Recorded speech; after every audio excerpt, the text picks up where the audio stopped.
Welcome back, ladies and gents. Got some Green Lantern talk, some Star Wars stuff, and then some Hulking out. Hulkamania? Which Hulk? Hulkamania. Hulkamania's dead. That motherfucker's a racist. WWE wiped him from existence because of them comments. So who's up first? You guys want to hear about some Green Lantern? Yeah, let's do some Green Lantern, man. All right. So everybody, I've this has kind of been a thing for me that is it's been a long time actually. When I started reading comic books, I picked a few characters like that I wanted to read about. So like the first one was Batman. So I read like essential Batman books like Dark Knight Returns and The classics. Long Halloween, and all of more everything more modern, that you need to read, Yep.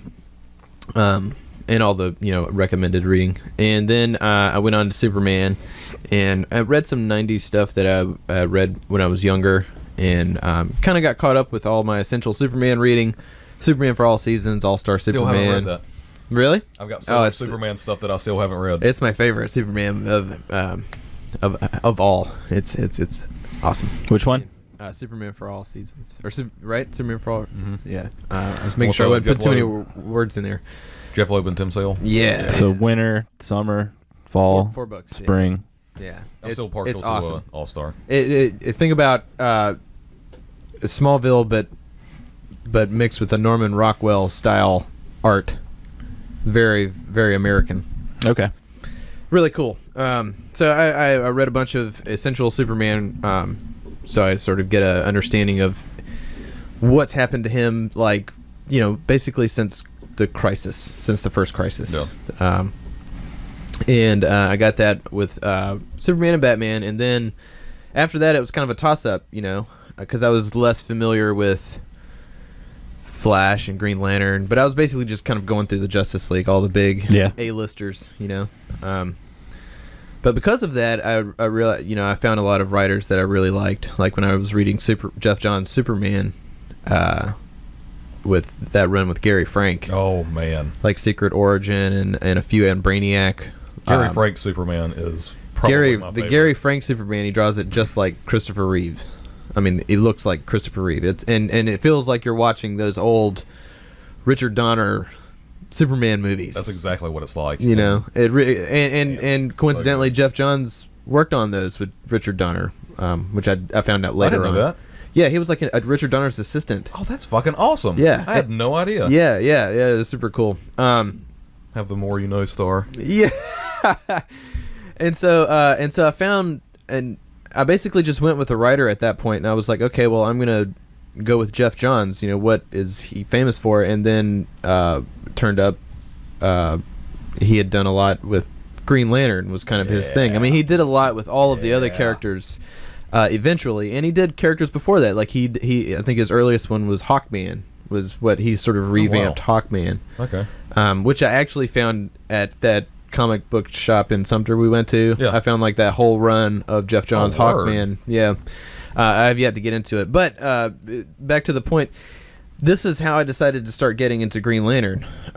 Was just saying, okay, well, I'm going to take Geoff Johns' run because he started and basically brought back Hal Jordan. For those who don't know, Hal Jordan went all crazy with the Parallax, and basically after his city was destroyed, he basically kind of like remade it, sort of like with the Green Lantern ring, and then super weird. And then went kind of crazy and like killed a bunch of lanterns, and it got kind of nuts. I think they had to take him down. Then he died and then turned into the Spectre. Turned into the Spectre for a while. So whenever Geoff Johns gets Hal Jordan is the Spectre. Right.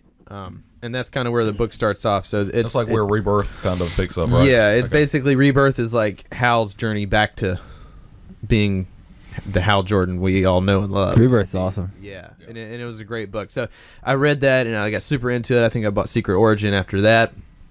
But then it just turns out that, I mean, there's Geoff Johns.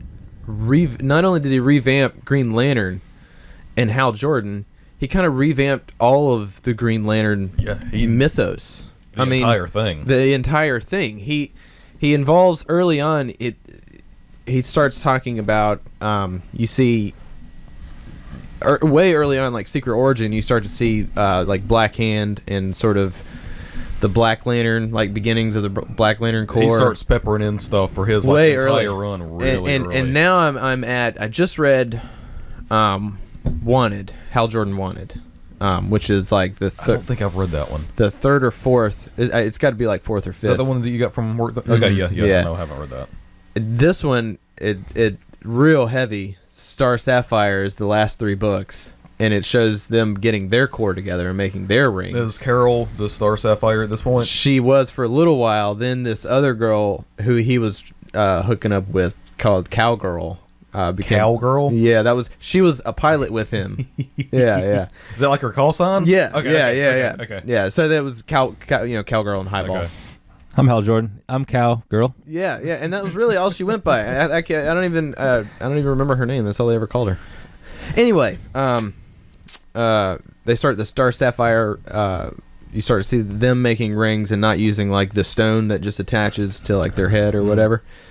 But then you also see the Sinestro Corps starting up, which at the beginning of one of the books, you see Batman. He's like fighting, some of his Batman villains, and then bam, Sinestro Corps ring right on his hand, shit. dude. And like he was like, "What the fuck is going on?" And then he changes, like his whole outfit turns into the Sinestro Like Corps. Corps thing. He's got like the yellow. Yeah, Yep. yeah. And then the ring's like, "Oh shit, you've got too much will. You're not right for us." Bam, gone. And then it starts teasing other things. Abin Sewer's son gets a Sinestro Corps ring at the end of this one. Amon Sewer, I think, is his name. Okay. And they start to show this, and they're teasing all of this, now that these 3 Corps have kind of got going in the Green Lantern and the Star Sapphire and the Sinestro Corps. They showed this big like circle, but you could tell that the other 2 weren't lit up yet, like the Red Lanterns or the Agent Orange. Yeah, the red, orange, blue, indigo. Yeah. You could tell it's all starting to come together way early on, And so I'm getting to a point now where it's like I'm getting into the thick of it. Like I'm a few more books and I'm going to be into Blackest Night. It's the best. Yeah, it's going to be on. So this is all real epic reading I'm going through, and I feel like I'm really only at the beginning of it. Honestly, I think like the road leading into Blackest Night, I like better than the actual storyline Blackest Night. It's so cool the way he throws all this stuff in, and the way he just builds this world around Green Lantern that's so separate from the rest of the DC universe, but still tied into it. It's like he took this whole separate thing and ties in these existing characters And to he took some of the old school like Silver and Gold Age just nonsense. Yeah. And made it make sense in the universe. Yeah. Like the whole yellow impurity. Or like the Green Lantern rings couldn't do anything with yellow, and that was just their Deus Ex Machina weakness for like the old comics. He said, "Oh well, yellow is this other like entity in the whole spectrum of the rings and stuff." Yeah. And that's what Parallax was, and that's why the green- yellow. Yeah. that was the impurity in the ring was the fear part, and Parallax from like the what was it? Not 0 Hour. Darkest Night.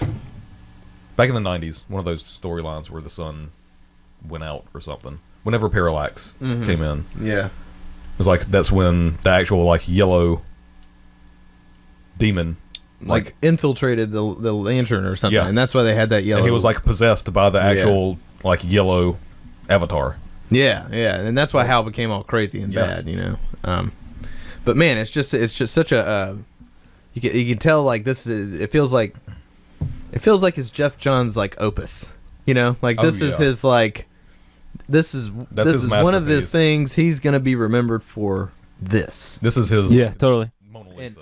And you really get the feeling like he's really sculpting this thing into like this big epic read, Yeah. and it's been super fun even to read, because I've been switching back and forth between the Green Lantern book and the Green Lantern Corps book that was coming out at the same time, and I'm going to try to pick up the Ion book if I can get that, which is the one based around Kyle Rayner, like I think. the one like aspect of that whole story that I never really could get like a firm grasp on like what was going on. Yeah. I want to try to get everything I can get to in the Green Lantern around this era.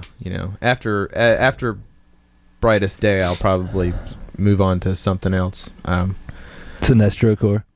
Yeah, I'll probably keep reading. I want to get caught up because I'd like to read all of the Wrath of the First Lantern and all of that new 52 Green Lantern stuff because these stories just continue on. I mean, that one they did last year, really. Something about gods or something. Godhead. I heard that was supposed to be really good. Yeah, and it seems like all of those are really solid, but they just sort of fly under the radar for some reason. No. You know, or at least under my radar. You know, they've always.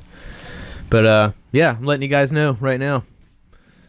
Trek is starting. It begun actually like 2 years ago. I'm just starting it back up. So I will keep you guys informed about my Green Lantern. I'm sure as soon as I get to Blackest Night, I'll be like, we're talking about fucking Green Lantern. I'll have to read it again before you do that. Man, it was like leading into Blackest Night. Green Lantern will take like 2 or 3 issues and like focus on like one of the colors. Like these 3 issues would be about orange, and then it would move into like the blue, and then move into this, and just like you could just see like the pieces being set up for Blackest Night and like the whole mythology that he was redoing. It's just so. It even looks cool on your bookshelf because then you'll have all the like different symbols like right there between the volumes. You know, I'm looking forward to it. No, I'm gonna spend a bunch of money, but I'm looking forward to it. Those 2 volumes of Sinestro Corps are supposed to be really, really good. I'll probably end up getting all that, man. I think it's the 2 volumes of the Sinestro Corps stuff leads into, then he starts going through the other colors. I think it's that first, and then like really starts like kicking into high gear with Blackest Night. I will keep you guys informed on how it's going. Right now, it's pretty freaking awesome. Yeah, because Green Lantern. Green Lantern's awesome. I was super pumped. Yeah. Even after the New 52 reboot, whenever Sinestro kind of took over the Green Lantern book for a while, still really damn good. Mm-hmm. I mean, yeah, I read that. I just read that first volume, like right after it got started back up, and that's really good. So, that's my Green Lantern talk. What else we got? Who's next?